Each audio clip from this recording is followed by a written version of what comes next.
څرنګه کولی شو له تصویر څخه ویډیو جوړه کړو. سلامونه نیکې هیلې یو ځلې بیا باور لټون یوټیوب چینل څخه په دا هیله چې ټول به روغ او جوړ یاست. زه بریالی احساس یم. تاسو ګورئ باور لټون یوټیوب چینل. ګرانو ملګرو، زموږ دا ویډیو د ای آی اړوند ده چې څرنګه کولی شو له یو تصویر څخه ویډیو جوړه کړو. طریقه ټوله تاسو سره پر دا ویډیو کې درښیم، خو له هغې نه وړاندې له تاسو ټول یو کوچنۍ غوښتنه دا کوو چې دې ویډیو ته لیک ورکړئ، چینل سبسکرایب کړئ او زموږ د ملاتړ لپاره یو ښه کمنټ وکړئ. ګرانو ملګرو، که مو چیرې کمنټ کړی وي راځو د موبایل سکرین ته او همدا طریقه زده کوو چې څرنګه کولی شو له تصویر څخه ویډیو جوړه کړو. سلامونه، جوړ په خیر. راځم تاسو د ای له یو بل برخه سره هم آشنا کوم چې تاسو کولی شئ د خپل خوښې تصویر څخه هر ډول ویډیو چې وغواړئ هغه جوړه کړئ. نو تاسو له ای څخه هیڅکله هم غلطه استفاده مه کوئ. نو تاسو به د هغې لپاره راشئ پلی سټور ته. پلی سټور به راخلاص کړئ. دلته پاس سرچ کې به ورته ولیکئ پیکس ور ای آی صحیح ده.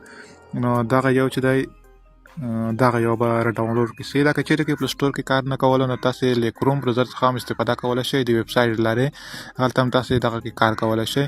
نو را به شئ اوپن باندې به کلیک وکړئ، راخلاص به یې کړئ. دلته به راشئ همدغه لاندې برخې ته دغه ګوګل لوګین وید ګوګل دې ځای باندې به کلیک وکړئ. د یو ایمیل په واسطه به ورته لوګین شئ. تاسو کله چې ایمیل سره ورته لوګین شئ نو تاسو ته دا ډول صفحه راشي. صحیح ده. نو له هغې وروسته به راشئ دغه لاندې دغه معلومات ته د ځای باندې به کلیک وکړئ. کله مو چې دې ځای باندې کلیک وکړ دلته هماغه تصویر چې تاسو غواړئ تصویر ورکړئ. دلته هماغه تصویر چې هغه به ورته اپلوډ کړئ. صحیح دغه اپلوډ یور ایمیج باندې به کلیک وکړئ. تاسو به ګیلري ته بوځئ او یو تصویر به ورته راواخلئ. صحیح ده. نو زه راځم دغه یو تصویر راخلم چې دغه کې یو پیشو ده، یو ټرمپ دی. زه غواړم دوی خپل منځ کې جنګ سره وکړي. صحیح ده. نو تاسو به لاندې دغه ځای کې به ورته ولیکئ، په انګلیسي به ورته ولیکئ چې دغه پیشو او دغه سړی چې دی دوی باید په خپل منځ کې جنګ سره وکړي، سره ووهي. په انګلیسي به ورته ولیکئ. صحیح ده.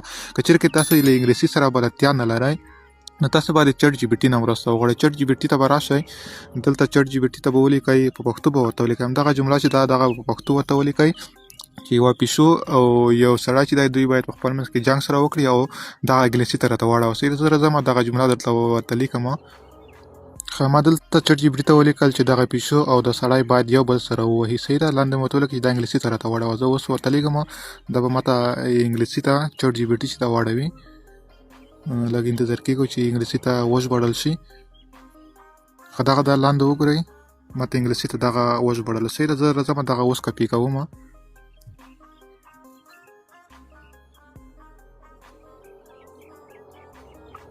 کله مو چې کاپي کړئ را به شئ بېرته هماغه پیکس ورس ته به راشئ.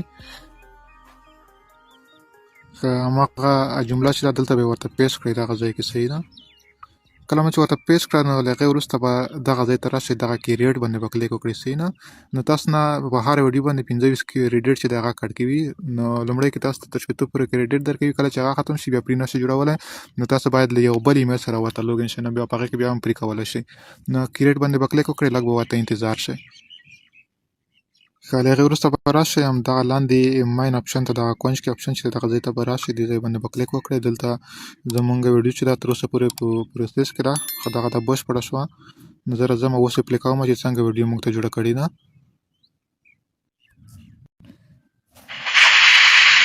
تاسو یې لیدلی شئ چې دوی خپل منځ کې جنګ کوي سره.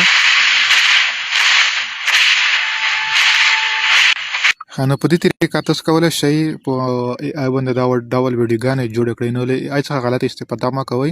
نو راتلونکي بله ویډیو کې تاسو ته بله طریقه هم درښایم. په خیر کې یوه غوښتنه در څخه کوم، کمنټ کې زما ټلګرام چینل لینک دی، زما ټلګرام چینل کې هم جوین شئ. هلته هم تاسو ته ښایسته معلومات نشروم. مننه.